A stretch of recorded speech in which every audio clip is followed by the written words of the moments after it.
Hello, dito naman po ako sa kusina. Gagawa po ako ng labanos. Nabitawan ko pa kasi madulas yan. Tapos hinugasan ko na yan siya. Tapos ginamitan ko siya ng peeler para magiging manipis siya.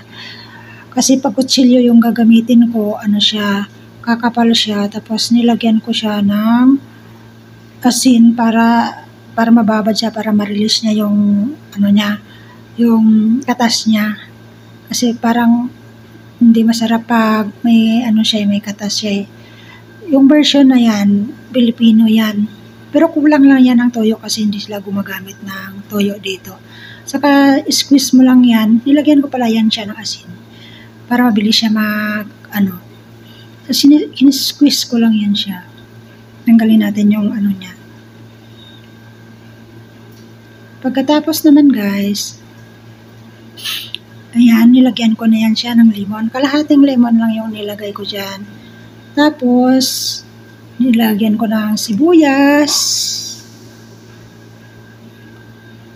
Hiniwa ko lang ng pahaba. Depende sa inyo kung anong type gusto nyo. Sa ako, at saka isang tomato. Kayo na bahala sa slices. Kasi sa akin, ganyan yung slice ko, malalaki. Maraming salamat. Thank you for watching.